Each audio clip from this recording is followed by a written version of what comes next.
안녕하세요, 영화 덕후 여러분. 여러분의 영화 덕심을 자극할 팟캐스트 양영신에 오신 걸 환영합니다.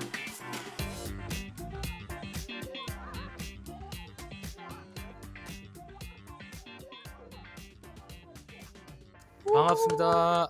안녕하세요, 여러분. 반갑습니다. 잘 지내셨나요? 일주일 만이네요. 이번에는 일주일 만에 저희가 맞아요. 일주일 어떻게 지내셨는지 승욱 씨, 그럼 양양님 먼저 한번 얘기해 주시죠. 본명 노출됐네요. 자꾸 내가 그냥 실명 안 쓰려고 그냥 하는 건데 자꾸 실명으로 계속 부르더라고. 의미가 없어지네. 어차피 그러면 뭐, 자르겠습니다. 들어올 때 아이디를 양양으로 하면 되지 않을까요? 너무 지금 근데 아이디 근데 나 그거를 자르겠습니다. 봤어. 그 성인이 돼서 자기 자신을 동물로 모해야 하는 사람을 되게 조심하라는 말을 봤거든요. 근데 스스로를 양양으로 해서 뭔가 그 동물로 모해야 하고 있는 건 아닐까. 그래서 난 이상한 사람인가라는 생각을 잠깐 했었는데 뭐 아무튼 그런 건 용도 아니고. 동물인가요? 근데 그 캐릭터를 딴 거니까. 근데 아무튼 맞아, 캐릭터 제가 딴 조커 거니까. 2를 봤습니다. 드디어 어떠셨어요? 조커 2를 봤고 사람들이 왜 싫어했는지도 알 것 같고 좋아하는 사람은 또 왜 좋아했는지도 알 것 같더라고요. 근데 저는 이 조커가 흥행에 실패한 것까지가 이 영화의 완성 아닐까? 라는 생각이 좀 들더라고. 결국에는 그러니까 그때 용우님이 말한 게 되게 정확한 것 같은데 조커를 보러 간 사람들은 실망하고 아서플렉을 보러 간 사람들은 만족할 수 있다. 뭐 이런 식으로 이제 얘기를 했었던 것 같은데 그 말이 되게 정확했던 것 같아요. 그래서 조커가 결국에는 근데 사실 그 예고편이 조커2 예고편이 아서플렉을 보러 오게끔 하지는 않았어요. 조커2가 막 저기 계단에서 할리퀸이랑 춤추고 폭발시키고 그러는데 누가 사실 아서플렉을 보러 가겠어. 다 그건 두 번째 맞아요. 흑화 보러 가는 거지. 근데 사실 한 번 흑화해서 흑화할 게 없거든. 그래서 이게 1편이 아서플렉이 조커가 되는 이야기면 이건 또 반대로 가는 얘기잖아요. 그래서 전 근데 그 영화 후반부에 이제 아서플렉이 자기가 조커이기를 약간 내려놓는 그 순간이 약간 좀 저한테는 좀 이렇게 와닿진 않아서 그 부분에서는 좀 저런 계기로 저렇게 사람이 변한다고 하는 게 좀 공감은 안 갔어요. 그래서 그런 부분에서는 그 계기가 어디라고 느끼셨어요? 어떤 장면? 그 계기가 이제 자기가 조커임을 이렇게 막 얘기하고 나서 저 증인의 키 작은 그 장애인 캐릭터가 나오잖아요. 그 캐릭터랑 얘기하고 캐릭터가 너무 무서워하고 돌아와가지고 자기를 추종하던 한 친구가 막 쳐맞고 자기가 수모를 당하고 그리고 그 다음에 이 애가 뭔가 자기가 조커로서 했던 어떤 일들에 대한 갑자기 성찰을 하게 됐다고 생각하는데 그 지점들이 뭔가 썩 내키진 않았어요. 근데 제가 만약에 내가 작가면 어떻게 썼을까라고 생각했을 때 그렇다고 해서 딱히 떠오르는 것도 없어서 이거 참 쓰기 어려웠겠다라는 생각이 좀 들고 근데 한편으로는 그래 뭐 이런 식으로도 또 쓸 수 있겠다. 이 영화가 또 2편을 쓰려면은 이런 식으로밖에 나아갈 수밖에 없지 않았을까라는 생각도 좀 들고 그래서 영화를 보고 나오는 여러 생각이 들었습니다. 제일 좋은 장면은 어디였어요? 저는 그 맨 처음 나왔던 뮤지컬 장면 그 아서플렉이 그 이제 범죄자들 그 교도관 안에서 TV를 보다가 이제 노래를 부르면서 자기가 방금 전에 만났던 할리퀸에 대한 어떤 사랑을 노래하는 그 장면. 그 뮤지컬 장면이 뭔가 어떤 감정으로 울림이 있었거든요. 근데 이게 영화 중반부로 넘어가면서 법정신이 반복되고 이러면서 이게 약간 이야기가 좀 점진적으로 나아간다는 느낌이 아니라 좀 정체되어 있다라는 느낌이 있었어요. 왜냐면 아서플렉이 계속해서 조커와 아서플렉 중에 갈등하잖아요. 근데 이게 내면적인 층위에서 일어나는 갈등이잖아요. 뭔가 빌런을 세워서 대결하는 방식이 아니라. 그래서 그 부분에서 약간 이야기가 정체된다는 느낌이 있었고, 그거에 대한 기폭제도 와닿진 않는다라는 생각이 들었어요. 음, 음. 그래서 근데 또 영화가 끝나고 나니 이 토드 필립스와 저 와킨 피닉스가 하고 싶었던 이야기가 또 뭔지도 되게 알 것 같고, 최근에 봤던 베테랑 2와 뭔가 어떠한 의미에서 되게 유사한 결을 가지고 있는 영화 아닐까라는 생각도 들더라고요. 어. 어, 오히려 저는 베테랑 2의 아기는 뭔가 다크나이트의 조커를 표방하고 싶었던 게 아닐까라는 생각을 했었는데, 그래서 조금 다르지 저는 않나 생각을 어, 했는데. 캐릭터라기보단 악인에 대한 묘사가 아니구나. 감독이 뭔가 이 이야기를 통해서 말하고 싶어 했던 것을 어, 말하고 싶어 했던 것, 또 나아가려고 하는 지점들이 조커 2와 베테랑 2가 다른 방식으로 엔딩을 치긴 하지만 좀 비슷한 유의 고민들을 하지 않았나 생각이 들어요. 그리고 저도 근래에 친구랑 조커 2 얘기를 했는데, 그 친구가 촬영을 하는 친구거든요. 이렇게 여러분하고는 오프 더 레코드로 잠깐 얘기했었는데, 근데 그 친구도 이제 조커 2가 자기 거의 뭐 인생 영화 등극이라고 얘기하면서 해줬던 얘기가 있어요. 저 같은 경우도 영화를 보면서 뭐 샷을 잡는 게 구성이 좋거나 이런 건 봐도 막 좀 렌즈를 어떻게 썼느냐를 이렇게 감각적으로 바로바로 못 느낄 때가 있는데, 그 친구는 이제 우리가 조커 2를 볼 때는 아서플렉이랑 조커에 대한 생각을 하게 되잖아요. 음, 근데 그 친구가 얘기한 게, 아서플렉을 보여줄 때는 이제 감각으로 붙어서 왜곡된 모습을 계속 보여주는데, 조커로 등장하고 나서는 망원으로 빠져서 계속 그 인물을 보여준다는 거예요. 그래서 이 영화에서 말하고자 하는 그 내용과 이 카메라가 화면을 보여주는 방식이 너무 잘 맞아 있어서 자기는 거기서 너무 좋았다라는 얘기를 하더라고. 음. 다시 검증해 보셨나요? 그 샷의 차이점에 대해서? 다시 가서 보지는 못했는데, 이게 나오면은 OTT로 나오면 다시 한번 확인해 보도록 하겠습니다. 그때 뭘 팩트 그거를 체크 해봐야 저상 되겠네요. 검증을 해. 아니요. 제가 봤는데 그런 식으로 그 묘사를 합니다. 제가 저 얘기를 듣고 영화를 가서 좀 어, 보면서 이렇게 맞아. 봤는데, 그런 식으로 표현을 하고 그런 형식적인 표현은 전 좋았다고 생각해요. 다만 어 진짜 그냥 그 영화를 보면서 든 생각은, 이 영화가 흥행에 어, 실패한 것까지가 이 영화의 진짜 완성이겠다. 그러한 면에서는 토드 필립스는 음, 웃고 있지 않을까 그런 생각도 좀 들더라고요. 음, 아니, 사람들은 이제 조커를 보고 싶어서 갔지만 결국에는 조커는 사람들이 만들어낸 어떤 허상일 뿐이잖아요. 그러니까 이 영화가 지금 주장하고 있는 것이, 아서플렉이 조커가 되고 싶어서 조커가 된 게 아니라 자기는 그저 누군가를 죽이고 분노했을 뿐인데, 사람들이 그를 조커로 추앙하고 그를 이용하고 조커를 어떻게 보면 착취한 거죠. 그의 분노나 이미지들을 결국에는. 근데 그게 스스로 그것도 자기 자신이 아님을 깨닫고 아서플렉으로 다시 내려오는 이야기이잖아요.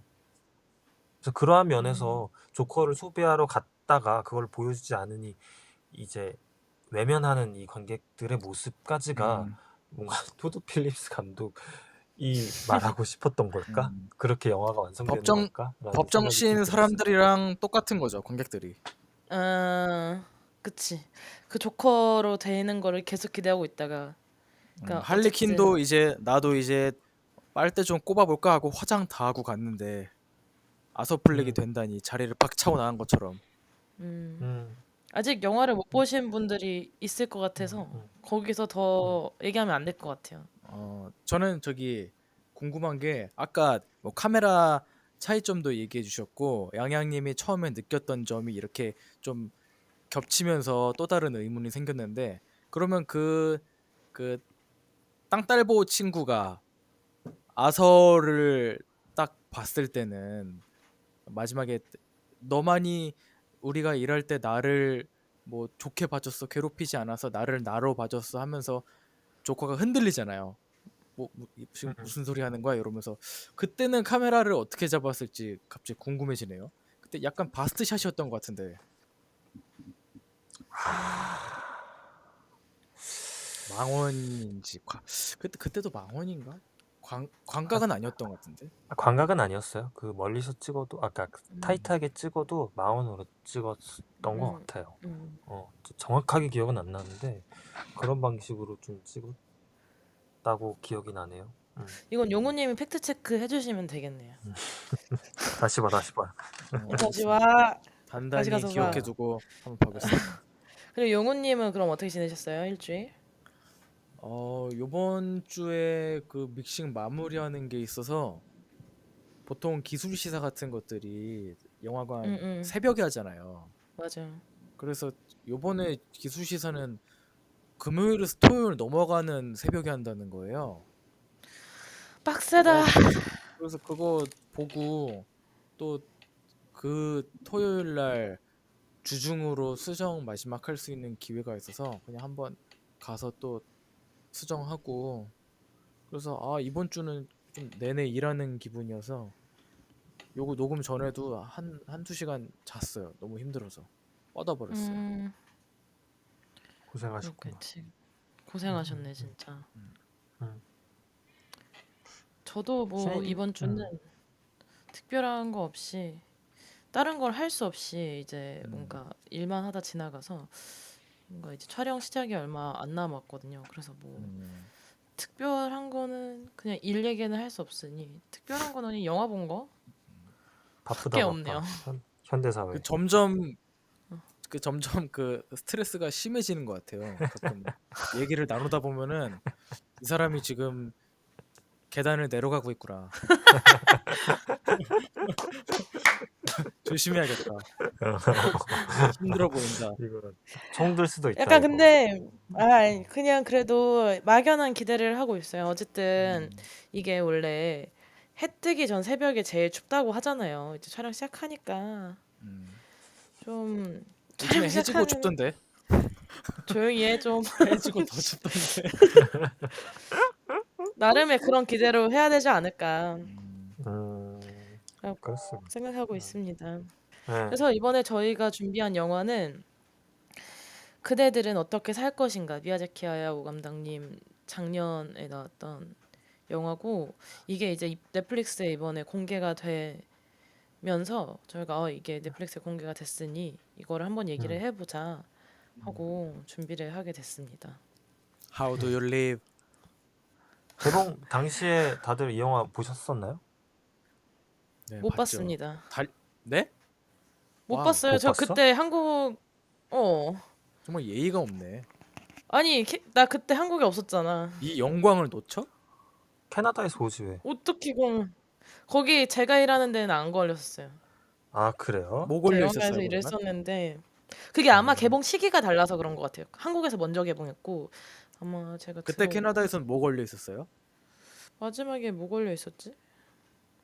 기억이 안 나네. 거기 있는 영화는 거의 다 그래도 봤었는데. 지독하다 지독해. 캐나다까지 야, 가서 영화관에서 일하는구나. 진짜 지독하다고 생각해. 캐나다 영화관이 좋은 게, 그러니까 한국 영화관에서 일을 하면은 알바라면 뭐 달에 몇 번 볼 수 있는 이게 나온다고 하는데 캐나다 제가 일했던 곳에서는 이제 카드가 나와요. 직원 카드가 나오는데 거기 그 카드로 3시간마다 영화를 볼 수 있어요. 그러니까 내가 영화를 하나 보고 나와서 좀 이제 뭐 잠깐 기다렸다가 그 다음 한 3시간 차면은 그 쿨타임 차면은 다음 영화를 또 볼 수 있어. 그러니까 그냥 사실 영화값만 아껴도 굉장한 생활비를 아꼈다 생각할 수 있을 정도로 엄청 컸어요. 정말. 영화관 시설은 어땠어요? 제가 일했던 곳이 다 리클라이너관. 아이맥스관만 리클라이너가 아니고 나머지 다 리클라이너관이었고 아이맥스관도 있었어? 아이맥스 관도 있었고 그래서 그때 제가 오펜하이머가 한국 개봉 전에 거기서 먼저 개봉해가지고 오펜하이머를 봤는데 지금까지도 무슨 내용인지 몰라. 음. 영어가 자막으로 제대로 맞아, 그 영어가 말이 너무 빨라. 무슨 내용인지 정말 이렇게까지 못 알아들을 수 있구나. 진짜 레전드였어. 맞아, 말도 어렵고 빨라 엄청. 음. 아무튼 그래서 저는 이거 개봉 당시에 용산에서 아이맥스로 봤었던 것 같아요. 오. 아이맥스 봤고, 근데 나는 진짜 엄청 기대를 했거든요. 왜냐면은 감독님 너무 좋아하기도 하고, 그래서 심지어 그 전에 책도 샀어. 이거 그대들 어떻게 살 것인가 원래 책이. 원작 책. 아까 이 원작이라고 하기에는 그러니까 요시노 겐지부로. 이 영화와 아예 다른 내용이지만 그쵸. 그래서 근데 그 책을 모티브로 했다 그래서 그냥 그 책이 궁금해서 사서 앞부분만 읽었습니다. 다 읽진 않았습니다. 읽고 나서 보러 갔는데 내가 보다가 좀 존 거야.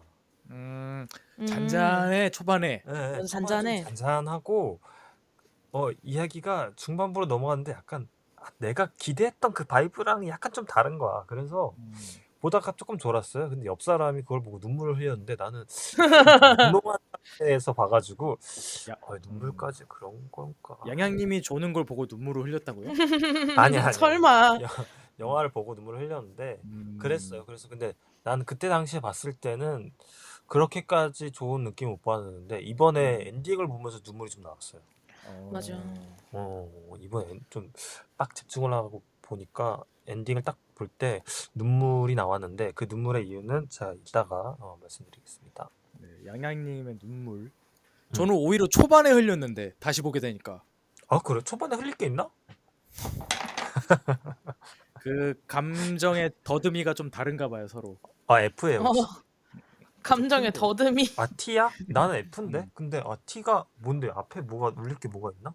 다시 보니까 저도 좀 이따 말씀드리기로 하고. 오케이. 어쨌든 앞부분. 어쨌든 그러면 저희가 오늘은 이 영화에 대한 얘기를 할 거고 양양님이 방금 얘기하셨잖아요. 감독님이 엄청난 팬이라고. 네. 그래서 이 감독님에 대한 얘기 저희들 하듯이 잠깐 얘기를 하고 가면 좋을 것 같은데 그럼 각자의 미야자키 하야오 이 지브리의 영화 베스트 뭔지 한번 알려주세요. 모노노케 히메. 아니 씨. 원령공주? 근데 원령공주 인정이다. 인정. 원령공주 인정. 난 원령공주 초등학교 4학년 때 그 학교 CA 시간 있었어요. 클럽 액티비티. 목요일 6교시에 하는 CA 시간 있었어. 근데 가면은 원령공주를 보여줬어요. 난 항상 영화 감상부 이런 거 들어가가지고. 초등학생 때 원령공주로 보여줘? 네, 근데 그게 수업 시간이 45분, 50분 이러잖아요. 45분마다 맞아요. 끊는 거야.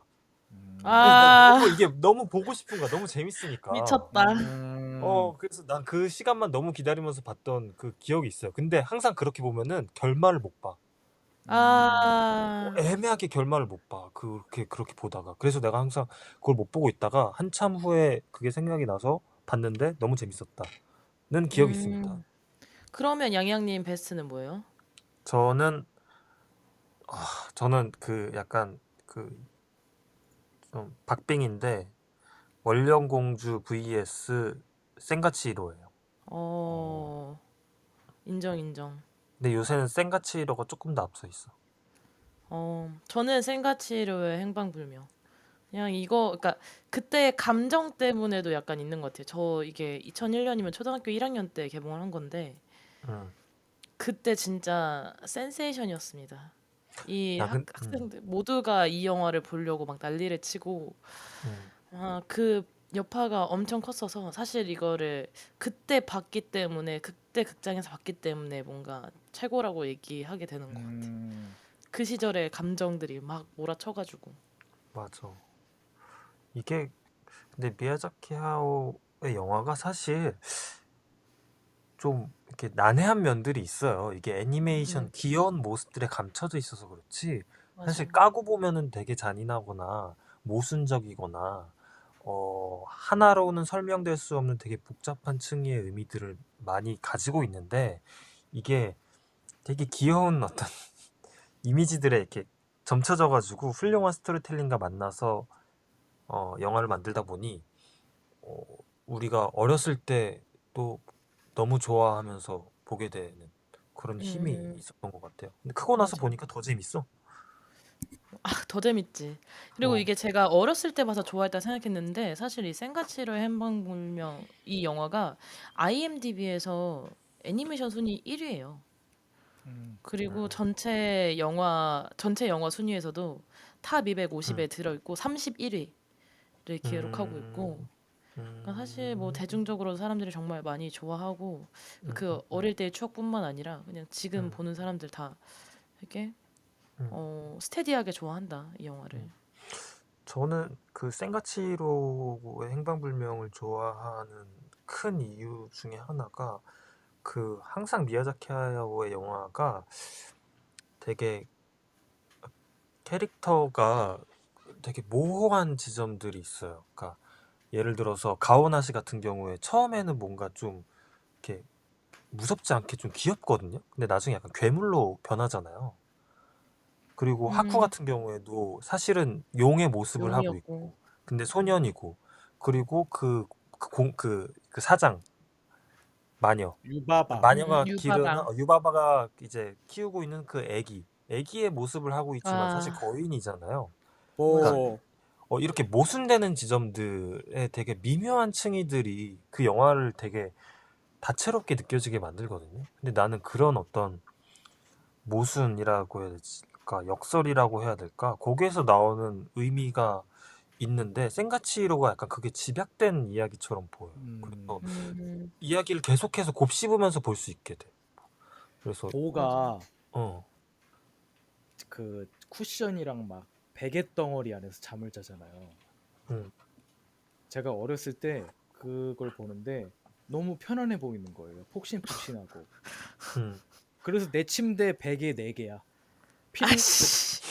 바디 필로우 1개랑. 그게 그래서 영향이 있나요? 있어요. 어디든 몸을 돌아 어, 놓으면은 베개가 내 신체와 맞닿아 있어요. 맞아, 그 그런 사람 있어. 만족감, 그 근데 많아, 푹신푹신함이 많아. 주는 게 있어요. 약간 그런 영향을 알게 되네요. 양양님은 어릴 때 타잔을 좋아해서 기어다녔고 용우님은 생각치로 때문에 양쪽에 다 이제 푹신푹신한 거를 끼고 자야 된다. 네, 아, 그거는 많아요. 그런 거. 양반인데 나는 기어다녔다 그러니까 너무 좀 그렇잖아. 어? 아이씨. 스파이더맨으로 바꾸세요. 나도 잠깐 이 세계에 갔다 왔어요. 정글북 이 세계에 갔다 와가지고 아, 정글북 거기서 이세계. 나무도 타고 뭐 뗏석기도 해고 막 동물이랑 얘기도 하고 어. 그랬거든요. 그래서 집에 와서도 좀 기어 다녔습니다. 음, 네 발로 기어 하여튼 다녔어요. 근데 이 영화가 개봉했을 때 처음에는 센가치로의 행방불명 개봉 당시에 관객 수를 거의 바로 잡고 관객 수가 엄청 올랐는데 이제 개봉 한두 주 지나면서 생각보다 난해하다. 영화 생각보다 지루하다라는 평들 때문에 사실 전체적인 관람 수는 이렇게 흥행을 하진 못했거든요. 그러니까 어떻게 보면 양양님이 얘기하셨던 그 정확한 감상을 음. 관객들도 느낀 거겠죠? 근데 사실 그게 미야자키 하야오 영화의 핵심이야. 그, 그 역설, 모순, 외형과 내형이 다른 거.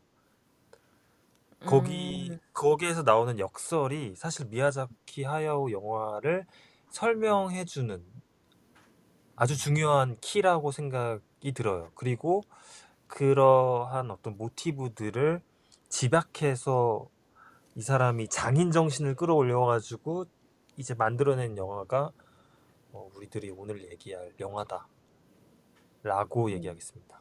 네. 저는 음, 여태까지에 만든 영화들에서 미야자키 하야오가 그 작품들마다의 정수로 생각하는 것들이 집약돼 있는 것 같았어요. 처음 봤을 때는. 음, 음, 스토리 라인도 그렇고 음, 구조도 음, 그렇고 캐릭터 음, 같은 것도 그렇고 음, 좀 어떻게 보면은 자기 복제라고도 말을 할 수 있는데 마지막 일기장 같은 마지막 수필집 같은 그런 음, 느낌이랄까? 저는 그러니까 그 그런 느낌이 드는 게 방금 용우님이 말씀하신 것처럼 그런 생각이 드는 게 감독들이 인생에 한 번 쓸 수 있는 필살기들이 다 있다고 생각하거든요. 그게 뭐냐면 자전적인 것들. 근데 그게 그치. 뭐 필살기가 될지 최악의 기술이 될지는 모르겠으나 누구나 감독들이 필살기처럼 쓸 수 있는 순간이 있는데 대부분 데뷔작 아니면은 제일 그 은퇴작 둘 중에 하나. 커리어의 초반에 그 작품이 위치하거나 커리어의 거의 마지막쯤에 그 작품이 위치하거나 둘 중에 하나인데 뭐 스필버그에겐 파벨만스가 있고 그죠, 미야자키 파벨만스. 하야오에는 그대들이 어떻게 살 것인가가 있는 게 아닐까라는 생각이 음, 들고요. 뭐, 그 말씀하신 것처럼 이 영화가 이제 본인의 자전적인 얘기로 그려졌다고는 이제 많이 알려져 있고 캐릭터들도 이제 자기 주변인들을 많이 따왔다고 알려져 있어요. 마이토가 여기서 나오는 소년 주인공인데 본인을 딴 거고 미야자키 하야오 본인인 거고 그 아오사기라고 계속 불리는 외가리가 있거든요. 음. 이 외가리는 지브리 대표이자 마케팅 프로듀서를 했었던 스즈키 토시오라는 인물을 심지어 따온 거고 그 생긴 것도 좀 닮았어. 그 프로듀서랑. 예, 예. 맞아. 그리고 큰할아버지 큰할아버지라고 해야 되나? 증조부 있잖아요. 그쵸. 예. 그 탑의 오지사마. 주인. 오지사마. 맞아. 탑의 주인. 그분은 이제 돌아가셨는데 미야자키 하야오의 선배이면서 평생의 라이벌이라고 이제 얘기를 했던 타카하타 이사오라는 분. 그리고 키리코 캐릭터는 지브리 영화에서 바람이 분다까지 채색을 맡아서 했었던 야스다 미치오 이런 분들을 자기 주변 인물들을 따서 캐릭터를 만들었다고 하더라고요. 큰할아버지 같은 경우 큰할아버지를 모티브로 한 그분 감독님 이름이 뭐였죠? 방금 얘기한? 타카타 이사오. 그분이 저는 그분 영화를 보진 않았는데 그 폼프리코 너구리 대작전인가요? 그게 맞아요. 예, 그 작품을 만드셨다고. 제가 근데 이거 그 비하인드 다큐를 본 적이 있는데 전에 미야자키 하야오가 이 분을 굉장히 질투하면서도 동경했었다라는 이야기가 나오더라고요. 근데 이제 먼저 고인이 되셔가지고 돌아가셔서 이제 떠났을 때 엄청 그 슬픔에 잠겼었다고 해요. 그래서 그분이 만들려고 했었던 어떤 이상적인 세계관 그런 것들이 뭐 그리고 자기가 이제 지브리 스튜디오를 운영하면서 영화를 쭉 만들면서 느껴왔던 것들을 이번 영화를 만들면서 좀 표현한 것이 아닌가라는 생각도 들어요. 음, 맞아요. 그래서 이제 말씀드렸던 것처럼 마이토가 본인 캐릭터라고 했잖아요. 근데 어렸을 때 이제 아버지가 미야자키 하야오 본인도 세계대전 때 아버지가 그 전투기 부품을 공급하는 공장 이렇게 운영을 했었고 그래서 그런 것 때문에 본인은 이제 전쟁에 대한 거를 반대하고 싫어한다는 입장은 표하지만 본인의 어린 시절에 아버지 공장에서 그런 걸 보고 자랐기 때문에 군용 약간 덕후 같은 모습이 보일 때 있잖아요. 본인이 그린 음, 애니메이션에서 그런 것도 영향을 받았고 그래서 그거에 대한 죄책감도 있으면서 어쨌든 음, 부유한 어린 시절을 보낸 건 사실이니까 그런 복합적인 음, 마음이 섞여 있다고 하더라고요. 그래서 음, 그 얘기를 본인을 투영해서 이 영화를 만들었다라고 음. 얘기가 그 아빠랑 나와 좀 있습니다. 많이 좀 싸우기도 했대요. 그런 것 때문에. 음, 음. 근데 이제 미야자키 하야오가 유명한 밀덕인데 밀리터리 덕후인데 굉장히 동시에 유명한 밀덕. 어 동시에 전쟁은 싫어하잖아요. 그러니까 이 그쵸. 얼마나 모순적인 일이야. 역설적이고 근데 내가 배경을 군수 보면은 그럴 것 어, 같아. 자기 아버지가 군수 공장을 해가지고 전쟁에 일조를 했는데 나는 전쟁이 너무 싫어. 그치만 무기는 좋아. 음, 이거 얼마나 역설적인 일이에요. 그러니까 미야자키 하야오가 거기서 스스로 느끼는 감정들이 있을 것 같아요. 그래서 그런 어떤 역설적인 사실들에 대해서 영화를 만들 때 적극적으로 좀 표현하려고 하는 것 같아요. 네. 맞아요. 그래서 영화를 좀 따라가다 보면은 이 그대들은 어떻게 살 것인가가 본인에게 던지는 질문이겠다라는 생각을 좀 많이 하게 되는 것 같아요. 음, 음, 음, 그래서 우리 영화에 대한 얘기를 시작해 보려고 하는데, 그래서 이 영화는 어떤 내용이냐 하면 우선은 말씀드린 것처럼 소년 마이토가 주인공으로 나와요. 처음 배경은 도쿄인데 이제 이 시대 지금 시대상이 일본에서 2차 세계대전 태평양 전쟁이 발발하고 있었고 전쟁 중에 이제 폭격으로 인해서 마이토의 어머니가 있던 병원에서 화재가 나게 됩니다. 그래서 이 전쟁이 시작되고 3년째에 어머니가 돌아가고 이듬해에는 아버지와 도쿄를 떠나서 새어머니 나츠코가 있는 사기누마 쪽으로 거처를 옮기고요. 근데 또 그 이제 나츠코가 자기 어머니의 여동생이어서 그 어머니도 예전에 이제 그 지역에 살았던 건데 그 지역에 그 마을에 가족들이 본인의 가족들이 입구를 막아놓은 탑이 있었어요. 근데 이 마이토가 새 집에 도착한 후부터 본인 주위를 돌던 외가리가 어머니가 살아있다고 도와달라는 말로 마이토를 유인하면서 그 탑으로 인도를 하게 되고 탑 안에 들어가서 기이한 일들과 생물들을 만나면서 전개되는 이야기입니다. 이 영화는 우선. 음. 그래서 이제 마이토가 현실에 있다가 저 멀리 어떤 판타지 세계로 넘어가게 되면서 여러 꿈과 모험을 겪고 성장을 하면서 결국 이 삶을 어떻게 살 것인가, 이 현실을 어떻게 살 것인가에 대한 음, 어떤 질문을 내리는 영화, 혹은 이 소녀는 어떻게 살기로 선택을 했고, 그래서 영화를 본 우리는 어떻게 살래? 라고 이제 물어보는 영화이기도 하죠. 그쵸. 음. 그래서 이 영화의 시작이 도쿄에서 시작을 하는데 오프닝 씬을 다들 어떻게 보셨는지 좀 여쭤보고 싶어요. 우선 오프닝이 밤에 맞아. 용호님 말씀해 주세요. 아니 무슨 사운드 하는 사람 아니랄까 봐 뭐 소감 말하라는데 그러니까 소리를 내고 있는데. 저는 영화 초반 시퀀스를 볼 때 와, 폴리 사운드 죽인다. 음, 이 일본 가옥의 나무 발판, 나무 장판에서 나오는 이 걷고 뛰고 잡고 문 열고 하는 소리들이 진짜 찢었다. 믿고 볼 수 있겠다. 찢었다. 바로 편안하게 볼 수 있는 계기였고, 두 번째로는 불이 나서 뛰어가는 그 작화 있잖아요. 아, 모자 이제 막 부여 쓰고 어머니가 있는 병원에서 화자가 났대 하고 옷 갈아입고 나갈 때.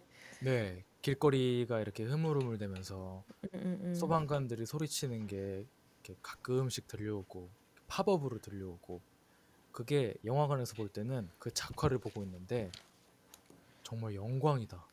내가 미야자키 음. 하야오가 지금 낸 영화를 영화관에서 볼 수 있다니 나 진짜 음. 영광이다. 이런 생각을 하면서 봤어요. 오, 진짜 극장에선 더 압도됐겠다. 아 근데 네. 생각해 보니까 나도 미야자키 하야오 영화를 극장에서 본 게 이게 처음인 것 같아요.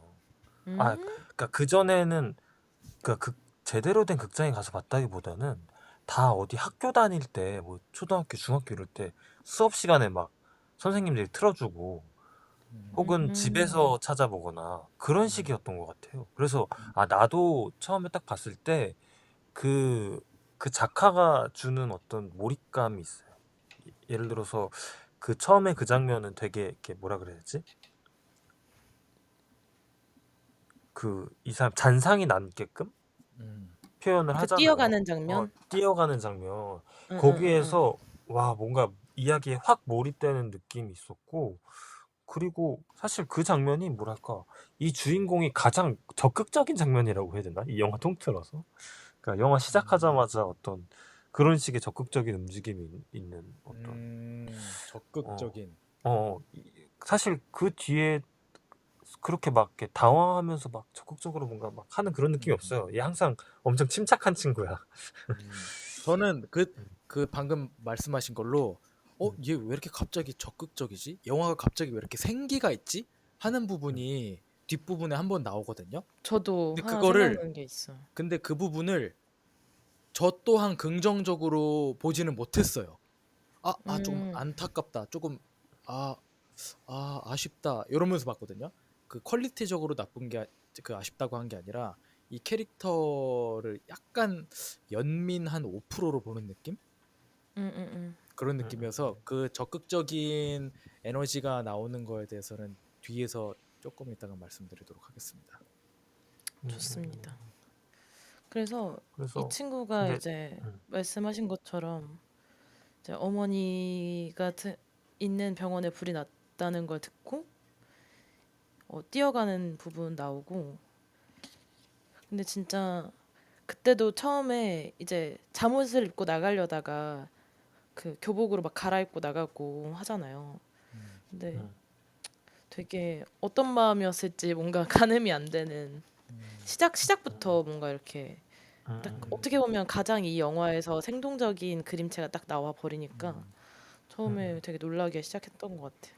제가 그, 영화관에서 볼 때는 이게 미야자키 하야오 자전적인 게 있다는 거를 알았는지 몰랐는지 모르겠지만 그 부분을 보면서 아 진짜 미야자키 하야오가 그 실제로 이런 느낌을 받았을 것 같다라는 거가 작화에 그대로 나타난 것 같아요. 근데 음, 실제로는 어머니가 돌아가신 건 아니고 어쨌든 그 전쟁을 경험했을 테니까 그때 감정들은 묻어 있을 것 같아요. 음.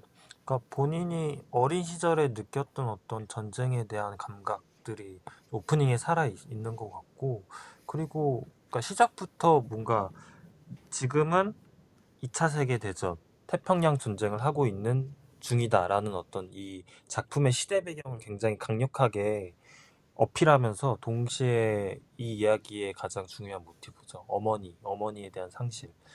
그런 음, 이야기를 표현하고 있죠.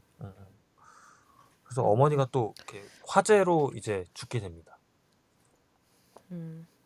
음, 그리고 이제 다음에 이어지는 게 아버지랑 어떤 시골 마을 같은데 가는 모습이 보이는데 처음 보는 여자분이 나와서 말을 거는데 내가 너 새엄마가 될 사람이야 얘기를 하는데 그때 근데 생각해보면 그때 눈치를 챘어야 되는데 그 나치코라는 인물이 이때 처음 나오잖아요.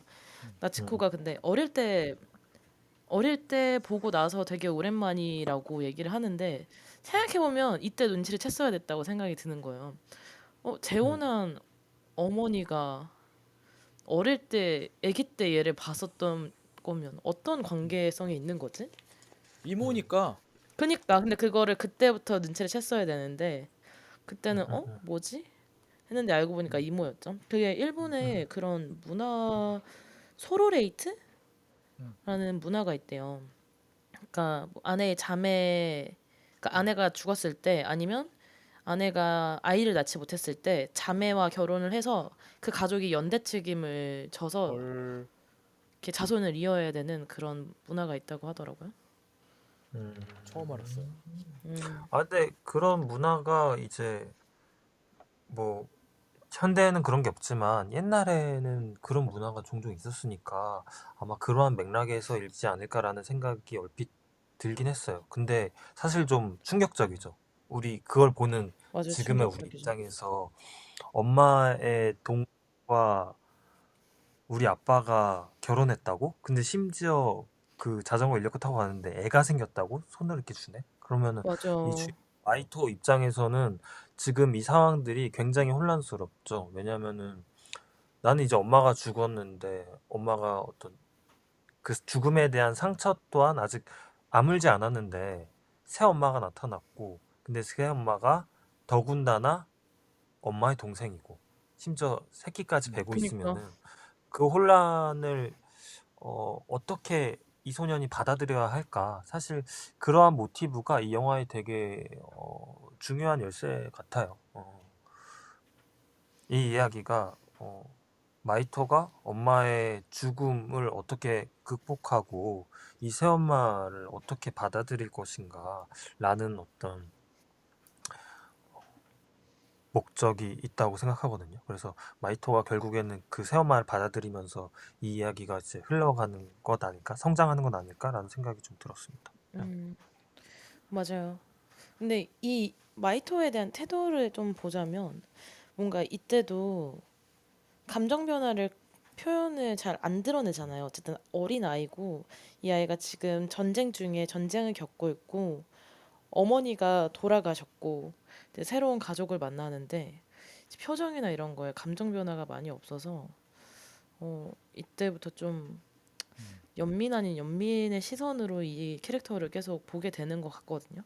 음. 음, 저는 좀 네, 이렇게 그냥 한 발자국 떨어져서 봤어요. 되게 음, 사무적으로만 하니까 음, 저도 그냥 객관적으로 보게 되더라고요. 음. 근데 나 마이토의 그 MBTI 뭔지 맞출 수 있을 것 같아. 우선 마이토는 I인 것 같아. 100% INFJ예요. INFJ. 그 이유를 한번 지금 응. 말할 수 있는 이유가 다 드러났나요? 아니면 이후에 그 어떤 증거들을 모아서 말씀해 주실 수 있나요? 아, 이후에 우리 그 얘 돌로 머리 찍는 것까지 하면서 내가 얘기하겠습니다. 일단 마이토는 인프제일 것이다. 제 추측. 예. 음. 가시죠 INFJ일 일단. 네. 것이다. 예. 네, 그리고 이제 집에 돌아오고 처음에 그리고 집을 거닐고 있는데 그 이제 이야기에서 마이토의 가장 근접하게 옆에 있게 되는 친구인 외가리가 처음 딱 등장을 하거든요. 음, 이때 이 엄청 가까이에 집 마루까지 이렇게 들어오잖아요. 그래서 뭔가 이 캐릭터가 뭔가 있을 것 같다는 생각은 드는데 음. 그래서 딱 첫 등장을 하고 그리고 딱 집에 다시 들어가는데 이 집에서 일하는 할머니들이 인력거이니 이렇게 내려놓은 남편 캐리어 주변에 막 유바바 같이 생긴 할머니들이 막 이렇게 모여 있단 말이에요. 음. 이제 거기에서 그 가방을 가지고 나츠코가 이 할머니들한테 통조림 이렇게 주잖아요. 근데 이것도 부유함의 상징을 좀 내비친 게 아닌가. 이제 이 음. 할머니들이 이 통조림 얼마 만에 보는 거냐 막 하는데 이게 전쟁 중인데 그런 물자가 풍부하게 가져올 수 있다는 게 이 가족에 대한 어떤 부유함 아니면 경제적인 위치를 보여주는 것 음, 같고, 음, 음. 음. 어쨌든 그랬습니다. 그런 경제적인 위치를 보여주기 위해서 이런 걸 넣은 게 아닐까 음, 라는 음, 생각을 했어요. 그때 좀 그 할머니들이 되게 처음 등장할 때 되게 기괴하지 않아요? 그 모여가지고 막 생김새가 좀 다른 것 같이 느껴지더라고요. 그막 꾸물꾸물거리면서 그 캐리어에 있는 뭔가를 막 꺼내려고 지들끼리 막 그러니까 애쓰잖아요. 이게 센가치히로에서는 유바바였고 그 하울에서는 그 응, 빨간 마녀 있잖아요. 응, 그렇게 생긴 악인으로 약간 등장했던 사람들의 외형인데 응, 얼굴이 응, 너무 응, 귀엽게 이제 막 모여서 막 이렇게 있는 응, 거야. 응, 목소리도 그냥 처음 아, 아, 응. 아. 맞아. 음. 약간 백설공주와 처음 일곱 난쟁이 같은 약간 일곱 할머니 같은 느낌이었어요. 그러네. 아, 딱 일곱 일곱 할머니야. 명이네. 정확하다. 그리고 정확해. 수호신이야. 얘들이 다 막 이렇게 이 집을 지키고 마이토를 지키고 막 이런 별로 도움은 안 될 것 같은데 막 어 지키려고 막 쓰고 막 이런 느낌이었어. 응, 맞아. 응, 그리고 그날 밤에 처음 이제 잠을 청하는데 그 꿈에서 또 어머니가 불타는 모습을 장면을 응, 보는 꿈을 꾸죠 마이토는. 응.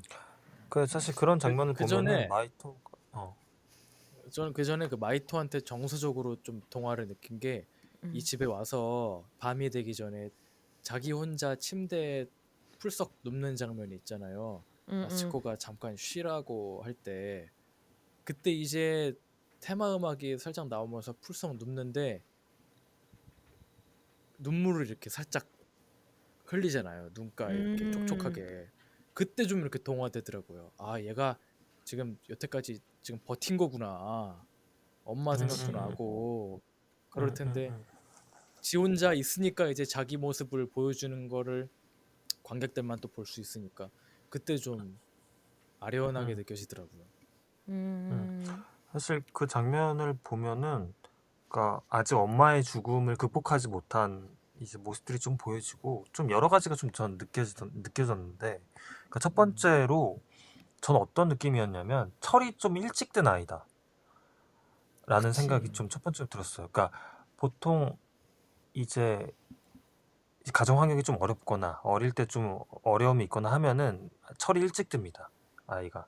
근데 음, 철이 일찍 든 아이들이 이제 자기가 겪고 있는 어떤 고통이나 어떤 내지 아픔 같은 것들을 잘 이렇게 말하지 못하는 경우가 있어요. 그 부모한테. 왜냐면 이 가정이 음, 힘드니까 그것까지 말할 수 없는 거야.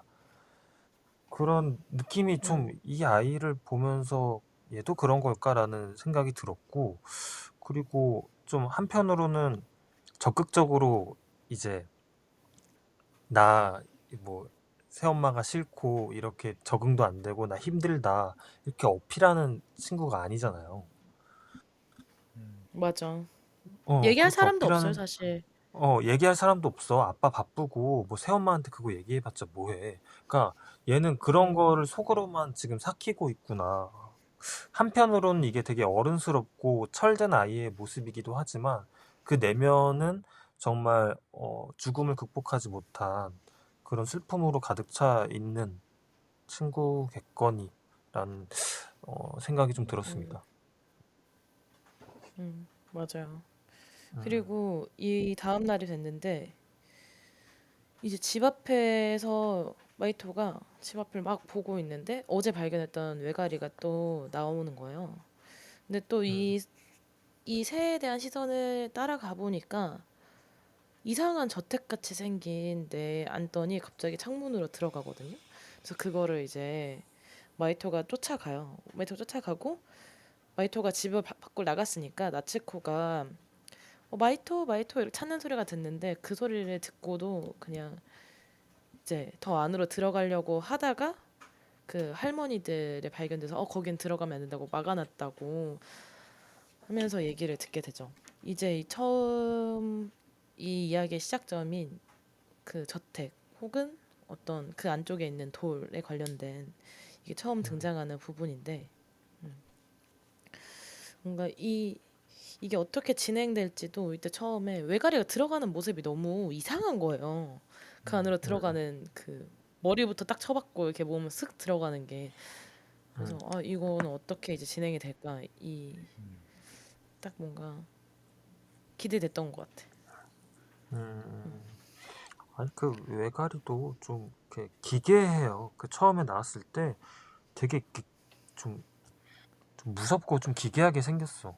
외형이. 그래서 되게 악한 맞아. 인물처럼 그러니까 좀 빌런일 것 같은데 처음 느낌은. 근데 나중에 또 알고 보면 이 안내자로서 역할을 하잖아요. 그리고 안에 무슨 맞아. 좀 심술궂은 아저씨라고 해야 될지 할아버지라고 해야 될지 심술궂은 아저씨가 숨어 있고 아무튼 뭐 그런 모습들은 아직 숨겨두고 있죠. 맞아.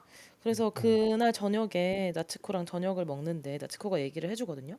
그 탑은 이제 우리 어머니의 큰할아버지께서 지으신 거고 뭐 그래서 할아버지는 원래 뭐 되게 똑똑한 사람이라고 들었었는데 어느 날 갑자기 보시던 책을 펼쳐둔 채로 사라졌다.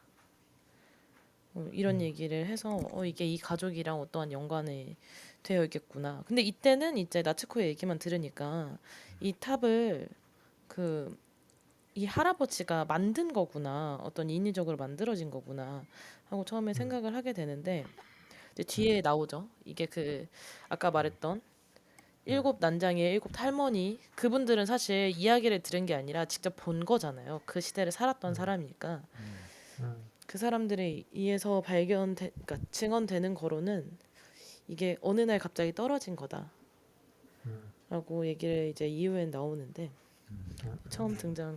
근데 그래서 뭐 이런 거를 그렇게 보는 사람들도 있더라고요. 그러니까 이게 어쨌든 일본이 이때 전쟁 중에 있고 그 전쟁을 따라가는 사람들의 시선에 의해서는 이게 그냥 발발된 게 아니라 일본에서 이렇게 뭐 만들어진 형태다라고 생각을 하게 되는 건 거죠.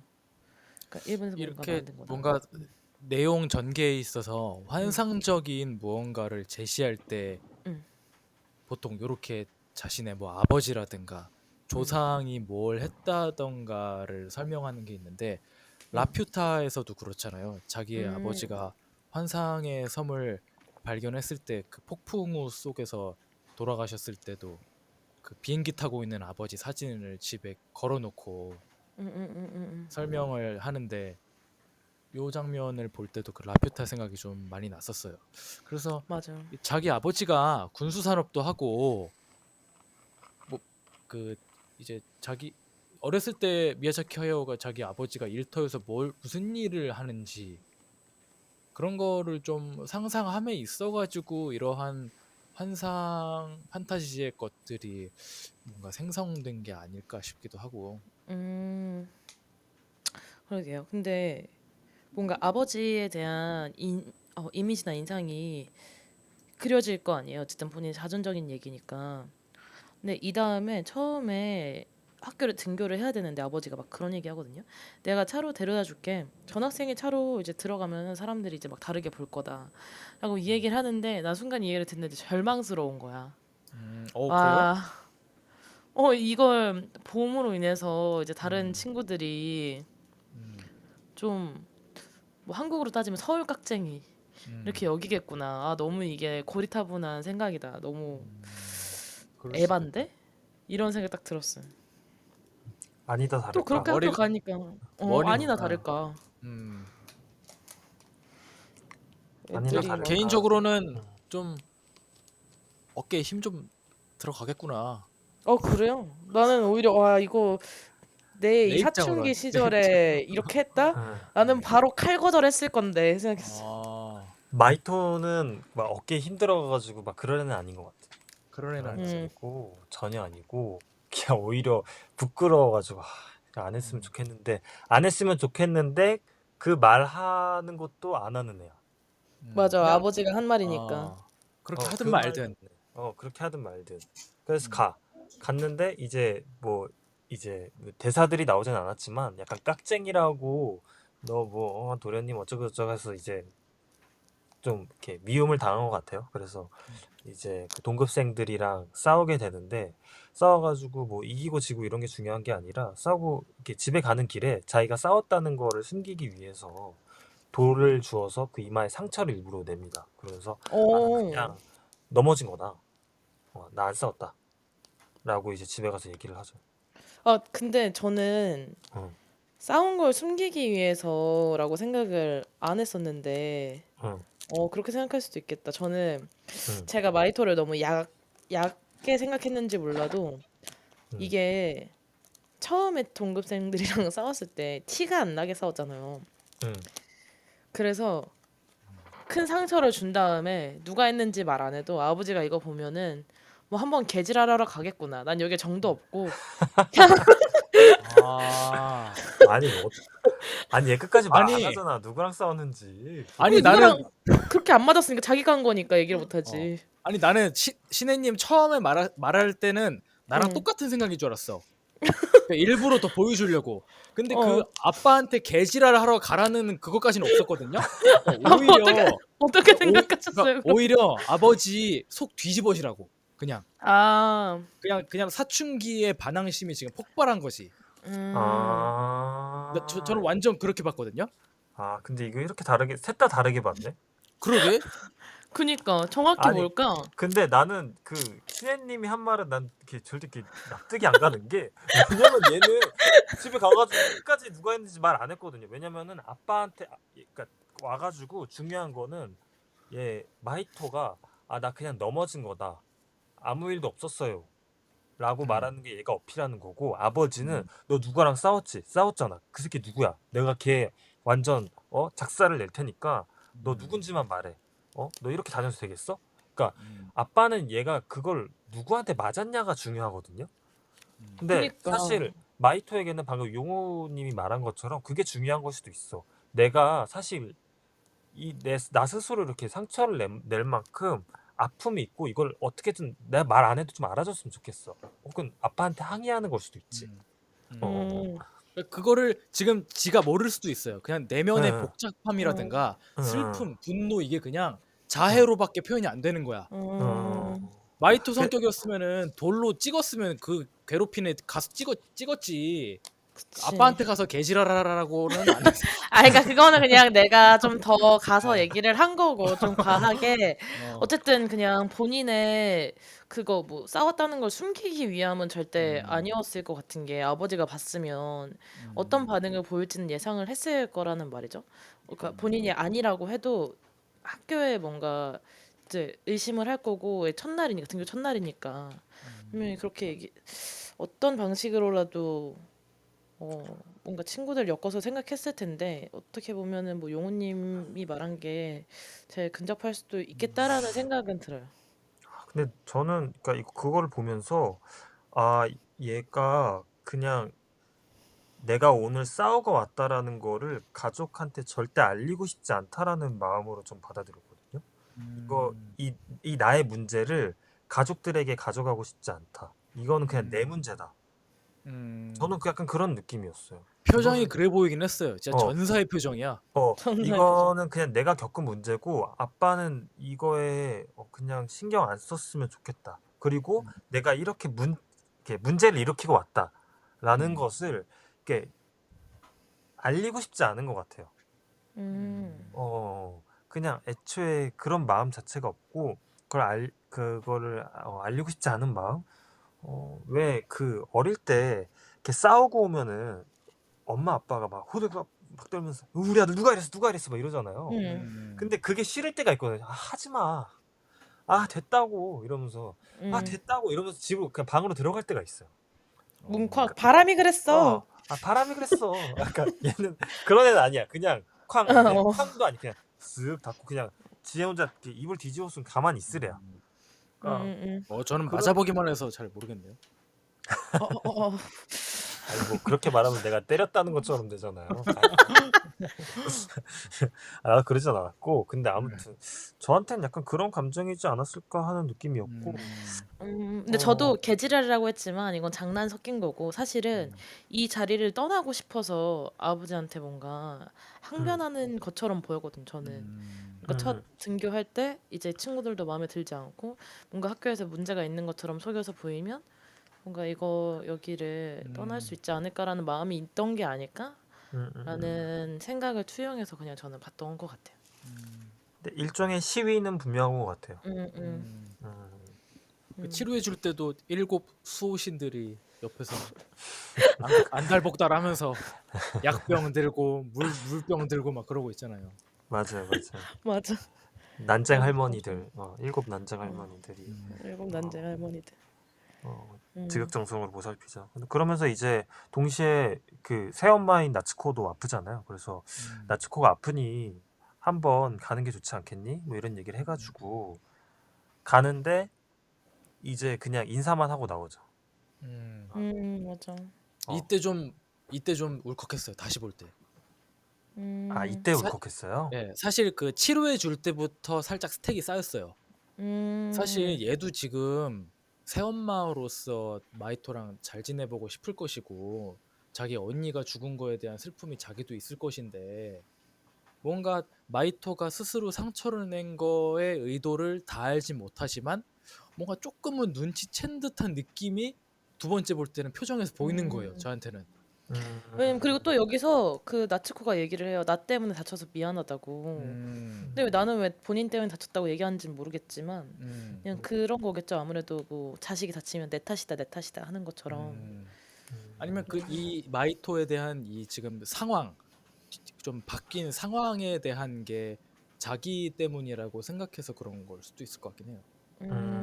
저는 용호님의 의견이 좀 와닿는 게 정말 음, 나츠코가 그때 미안하다고 말한 이유는 너가 돌로 이렇게 상처를 낸 게 그 이유가 어찌됐던 이 낯선 상황들 엄마가 죽고 나 이제 그 동생인 내가 너의 엄마가 되었을 때 너가 느끼는 당혹감이나 이런 게 있을 텐데 그 상처가 그거랑 연결이 된 건 아닐까 그래서 내가 좀 미안해 뭔가 어른으로서 내가 미안하다라고 이야기하는 느낌이었어요.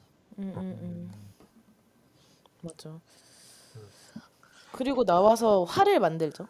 음, 음, 외가리 털로 화를 음, 만들고 이 세계로 그 가는 전에 길을 외가리가 한번 외가리랑 한번 목도로 그 대결할 때 장면도 한번 짚어야 되지 않을까요? 맞아. 그게 문병 전인데 이제 음. 문병 전에 갑자기 외가리가 와가지고 너 어머니 살아 있어. 어머니 살아 있어. 같이 가자. 이렇게 한단 마이토, 말이야. 마이토, 어머니 助け 보고 싶지 て、 않아?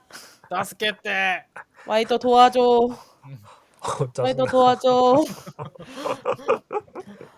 어머니 살아 이때부터 막 있어. 불이 안에서 뭔가 그 막 맞아. 코가 넘실넘실 보여. 보이는 애. 좀 징그러웠어요. 음, 넘실넘실 코가 보이죠. 그리고 이때 나츠코가 이제 새어머니가 화살로 외가리를 쫓아낸단 말이에요. 음, 그래서 어머니 분병을 갔다 와서 갑자기 본인의 활을 만들죠. 근데 이 활의 깃을 그 외가리 털로 음, 만들거든요. 근데 이 활의 깃을 만들러 가는 동안 음, 잠깐 창문 밖으로 봤는데 나츠코가 그 숲 어딘가로 사라지는 듯한 모습이 음, 보여요. 그걸 이제 본인 혼자 본 거고. 음, 그래서 이 활을 만드는데 이제 또 난리가 난 거죠. 나츠코가 없어져가지고 음, 집 안에서는. 근데 본인이 이제 나츠코가 숲속으로 들어가는 걸 봤으니까 그 만든 화살을 들고 그리고 그 칠 난장이 할머니 중에 한 분 성함이 뭐였지? 키리코, 키리코. 키리코. 음, 키리코와 함께 이제 숲속으로 들어가죠. 자기 여기로 가는 거 봤다 하면서. 그 전에 중요한 장면이 하나 있습니다. 그 무슨 장면이죠? 마이토가 그대들은 어떻게 살 것인가 책을 아, 읽어요. 맞네. 그러니까 이 마이토가 이제 문병 갔다 오고 나서 이 외가리에 이런 일도 겪고 사는 게 좀 복잡해. 근데 엄마가 남겨준 유품 중에 그대들은 어떻게 살 것인가라는 책이 있어요. 그래서 음, 그 책을 꺼내서 읽습니다. 그게 자기 아들한테 주는 어떤 책이었는데 그 책 맞아. 내용이 아버지가 죽은 소년이 있어요. 근데 그 소년한테 삼촌이 와가지고 이 세상 사는 지혜들을 하나씩 알려주는 거예요. 그러니까 이 소년이 어떤 일을 겪어와가지고 뭐 이렇게 편지로 써서 주면은 삼촌이 너 이렇게 살고 있구나. 사실은 뭐 이런 게 하고 그게 이런 게 뭐 세상의 어떤 이치란다. 뭐 이런 식으로 이 세상을 사는 어떤 지혜들, 방법들 뭐 이런 것에 대해서 이 소년이에게 알려주는 그러한 내용을 취하고 있는 게 바로 그대들은 어떻게 살 것인가에 대한 책이거든요. 그래서 저는 앞부분만 조금 읽었는데 아무튼 이 소년이 그거를 읽으면서 눈물을 흘립니다. 꽃가상. 근데 그때 어떤 이 소년 안에서 뭔가 좀 변화는 있었던 것 같아요. 이 엄마의 죽음이라든지 새엄마의 등장이라든지 거기에서 뭔가 미묘한 변화가 있었던 것 같고 그 책을 읽으면서 다 읽고 나니까 얘가 뭘 보냐면 이 새엄마인 나츠코가 숲속으로 들어가는 걸 봅니다. 사라지는 읽고 걸 봐요. 보는군요. 읽고 나서 사라지는 걸 봐요. 그래놓고 다음 장면에 할머니들이 어디 갔어 어디 갔어 나츠코가 사라졌어요 하니까 얘가 화를 가지고 자기가 또 찾겠다며 이 새엄마인 나츠코를 찾겠다며 갑니다. 근데 그게 이제 키리코와 함께 이 일곱 할머니 중 한 명이죠. 키리코와 함께 키리코를 곁들인. 키리코를 곁들인 마이토가 탑으로 향하게 됩니다. 그 전에 또 있어? 오케이. 네, 제가 초반에 녹음할 때 생동감을 느꼈던 장면이 있다고 말씀드렸잖아요. 네. 거기가 바로 여기 활을 만드는 부분이었어요. 음. 그 쑥담배 피는 할아버지한테 나츠코 담배 뿌려가지고 그 칼 갈게 하고 맞아. 못 이렇게 잘라내가지고 화살총 만들고 대나무 잘라내와서 깃털 주워와서 밥풀로 이렇게 만드는데 음악도 되게 경쾌하거든요. 근데 지금 마이토는 무기를 만들고 있는 거잖아요. 그쵸. 이 영화 초반 내내 사무적이고 얼굴에 가면 쓰고 자기 혼자 있을 때는 울고 엄마 생각하면서 이런 애가 영화가 그 외가리를 만나고 외가리가 당신을 기다리고 있습니다. 뭐 초대하고 있습니다. 그러면서 막 붕어 때 올라오고 두꺼비 자기 몸 덮는 거 막 그 지나고 그 뒤로 경쾌한 모습으로 이 무기를 정말 신나서 만드는 모습 그 막 희죽희죽거리면서 만들었다는 게 아니라 뭔가 이제 좀 이렇게 관객들의 몰두해서. 몸을 들썩이게 만들 수 있는 음. 그런 바이브로 무기를 만드는 게 저는 뭐랄까 미야자키 하야오의 다큐멘터리도 보고 영화도 보고 이 감독이 인간은 족간이다 이런 걸 대표하는 사람이라고 느끼는 관객이었던 입장에서 마이토가 지금 이 무기를 만들고 있다는 것 결국에는 외가리를 죽이고 싶어 한다는 그거에 좀 긍정적으로 동화가 안 되는 거예요. 조금 근데 난 죽이고 싶다기보다 이전에 음, 본인을 나츠코가 화살로 구해줬잖아요. 그 외가리나 두꺼비 떼를 죽였던 행색은 아니고 그쵸. 주변을 쏘면서 자기를 그래도 지킬 수 있는 수단이 그게 되겠구나라고 생각을 한 게 아닐까? 외가리를 죽여야 보호로 됐다는 하나의 목적보다? 나도 그건 것 같아. 사냥은 아닌 것 같고 적대적인 목적의 사냥은 아닌 것 같고 보호하기 위함이 더 컸던 것 같아요. 왜냐면 보호로 죽이려고자 했던 그런 의도를 드러낸 장면은 없었고 보호하고자 했던 장면들은 있었으니 후자의 어떤 느낌이 좀 더 맞지 않을까라는 생각이 들어요. 보호가 더 맞을 수도 있을 것 같아요. 근데 이게 또 용우님 말 듣고 보니까 미야자키 하야오 본인 내 감정이었을 수도 있겠다라는 생각이 드는 거예요. 자기는 전쟁도 싫고 뭐도 싫은데 그냥 음, 그 군수물자 뭔가 어떤 무기를 만든 행위가 그 되게 흥미를 본인한테는 느낀 것에 음, 대해서 음, 음, 몰두해서 뭔가 할 수 있는 것이 음, 없을 수도 음, 있겠구나. 음. 어쨌든 이 그래서 탑 안으로 어, 들어갑니다. 이 그래서 결론을 짓자면 어, 활을 만드는 무기를 만드는 마이토의 모습에 100% 동화하면서 보진 못했다. 좀 걱정하면서 봤다. 그런 거였죠. 그런 당시에 느낌이었죠. 음, 예. 음, 이러면 안 되는데 음. 이러면서 본 거죠. 아 하긴 그때는 암살자 마이토로 생각하고 봤으니까. 킬러 마이토? 킬러 더 마이토? 킬러. 킬러까지는 아니고. 아무튼 뭐 어른의 근심으로서 뭔가 이 소년 마이토를 봤을 때, 얘 이러면 안 된다라는 걱정이 들 수도 있을 것 같아요. 음, 음. 어쨌든 이 친구가 죽이려고 했다기보다는 사실 전 보호가 좀 더 강했다고 음, 생각하고, 그 목적을 가지고 이제 사라진 나츠코를 찾으러 탑으로, 동굴로 드디어 그 탑으로 향하게 됩니다. 응. 센과 치히로랑 똑같죠 아주 초대되는 응. 게. 그래서 탑으로 들어갔는데 이제 외가리가 문이 닫히고 나서 등장을 한단 말이에요. 그래서 음, 어머니가 살아 있다고 했으니까 그 말을 듣고 온 게 크잖아요. 사실 음, 키리코한테도 너 당신 사실 나치코 싫어하면서 왜 왔냐 이랬을 때 음, 어머니가 살아 있다 그랬다. 해서 거짓말이겠지만 확인해보고 싶다라고 얘기도 음, 하고 그래서 들어갔는데 진짜 어머니의 형상인 채로 음. 뒷모습으로 누워있는 여인이 있거든요. 근데 옆에서 엄만 줄 알았어요? 엄마인 줄 모르죠. 그냥 이제 마이토의 반응을 보면서 엄마겠거니 하는 음. 거지. 응, 응. 우리가 엄마의 모습을 얼굴을 제대로 본 적은 없잖아요. 그 맞아, 화마에 둘러싸인 얼굴밖에 응, 못 봤으니까. 그래서 맞아. 응, 처음에는 응, 이게 지금 나츠코야, 엄마야 이런 느낌으로 보긴 했었어요. 응, 응, 응. 응, 그, 근데 이게 얘가 어쨌든 거기서 이제 외가리와 한번 이렇게 한판 하고 음, 결국은 이 세계로 진입하게 되잖아요. 맞아. 근데 그 결심하게 된 계기가 약간 좀 모호하다고 느껴질 수 있는 포인트가 뭐냐면, 외가리는 자꾸 이 탑에 오라고 할 때 엄마가 살아있으니 탑으로 와라라는 느낌으로 외가리는 음, 계속 얘기를 하고, 응, 음, 이 주인공이 탑으로 가게 된 계기는 나츠코가, 새엄마인 나츠코가 사라졌기 때문이거든요. 응, 사실상 응, 나츠코를 구하기 위해서 떠났다가 거기로 간 거야. 그래서 응, 두 가지 목적이 그 안에 동시에 존재하고 있어요. 엄마의 음, 죽음과 새엄마의 등장이라는 것들. 응, 근데 응, 결국엔 그것이 둘로 나뉘어져 있는 게 아니라 하나일 수밖에 없는 게, 결국 이 이야기에서 소년이 성장하게 되는 최종적인 어떤 계기는 엄마의 음, 죽음을 받아들이고 새엄마를 다시 나의 엄마로 인정하게 되는 그 순간이거든요. 그래서 응, 결국엔 그 두 목표가 나뉘어져 있는 것이 아니라 하나다. 그래서 음, 그 하나의 목표를 이 소년이 이루기 위해서 이 세계로 진입한다라고 보는 게 맞지 않을까라는 생각이 들어요. 그게 좀 응, 두드러지진 않았어요. 보는 마, 입장으로서.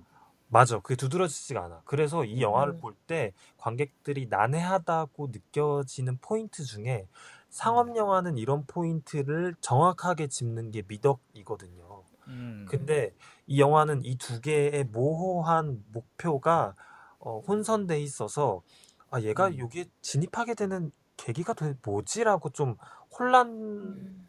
스러워지는 부분이 관객한테 분명히 있을 거라고 생각해요. 음, 그래서 대사를 한번 찝어준 걸 수도 있을 것 같아요. 키리코란 인물이 너 나츠코 싫어하면서 왜 이렇게까지 들어가는 거야? 음, 라는 음, 말도 하고 음, 사실 엄마가 살아있다는 얘기를 들어서 확인하러 음, 가고 싶다.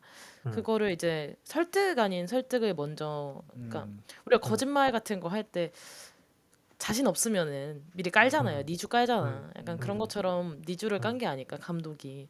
음, 음. 음, 어쨌든 그렇게 들어가서 어머니의 형상을 봤는데 사실은 그게 외가리가 만들어낸 허상이었고 그게 녹아버리죠.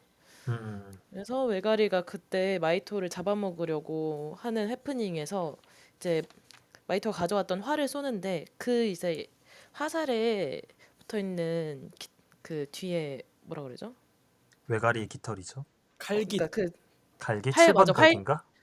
음, 활깃이 음, 외가리의 깃털이었고 맞아. 그래서 이게 뭔가 마법의 힘 같은 걸로 완전 저 음. 원령공주랑 똑같잖아요. 아 아시타카랑. 그치 완전 음, 야, 이 사운드 외가리 죽였는데. 아 그때 설명 좀 한번 해주시죠. 아, 이게 제가 공부를 하면서 혹은 성장하기 위해서 점점 더 그 실속력이 있다라고 느끼는 게 있는데, 모든 사운드 디자인은 입으로 낼 수 있어야 돼요.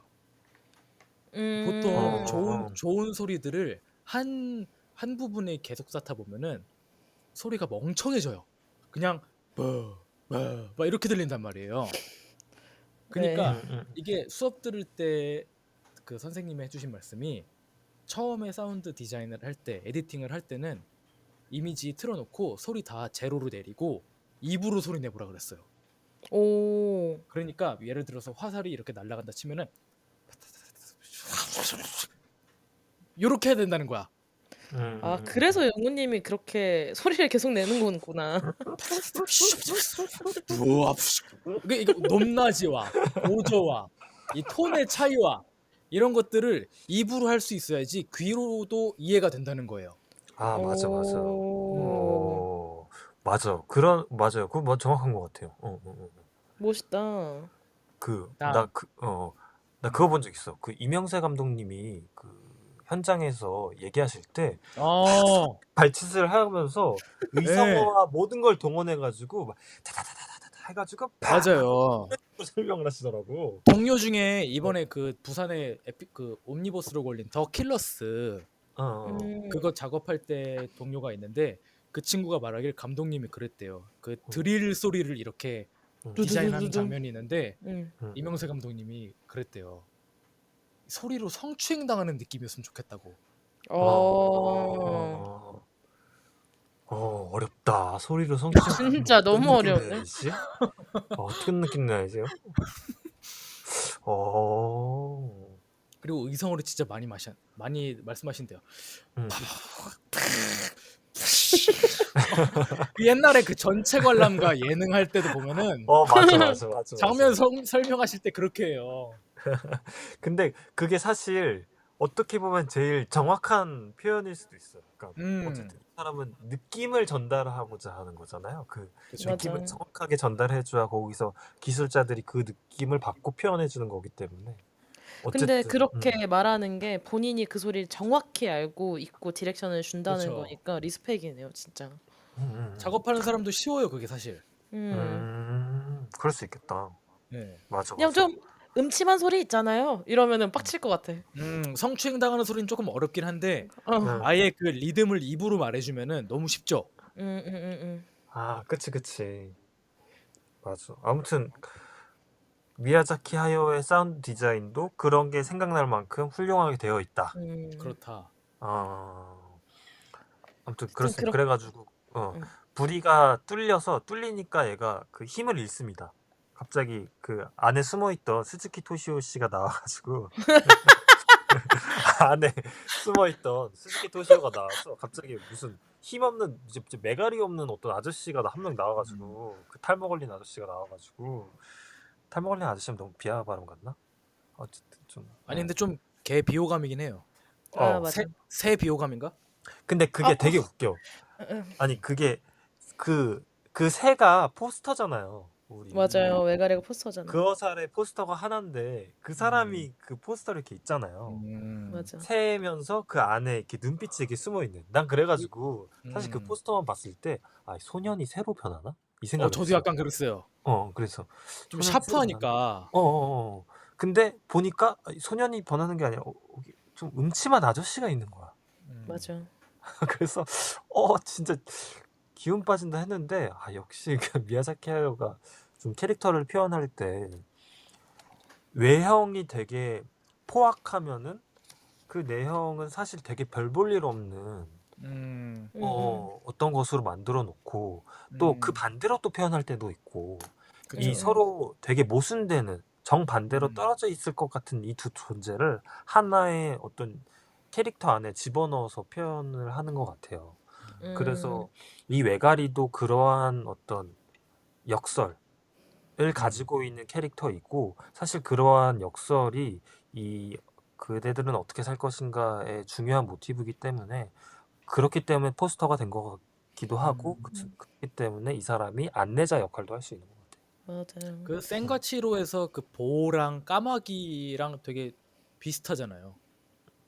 그 아기 아저씨? 돼지 되고. 맞아요. 하여튼 이제 안내자라고 얘기를 하셨는데 딱 그 상황에 맞게 마이토가 그래서 나츠코가 어디 있냐, 나츠코 인데를 안내하라 하니까 이 외가리가 처음에는 부정적으로 얘기를 하다가 탑의 주인이 갑자기 그림자진 채로 나타나거든요. 그래서 너가 안내자의 역할을 해라 하고 그 인물들이 그 바닥에 빨려 들어가는 형상으로 해서 다른 세계로 넘어가는 장면이 나옵니다. 그래서 이 이유가 진짜 이 탑에 나오는 이 세계에서 진행되는 본격적인 이야기인데 그거를 우리가 2부에서 이어서 얘기를 하시는 걸로 하시죠. 좋습니다. 2부에 사실 중요한 얘기 다 나오니까 2부까지 끝까지 들어주시기 바랍니다. 깜빡 드리겠습니다. 고생하셨습니다, 여러분. 고맙습니다. 네.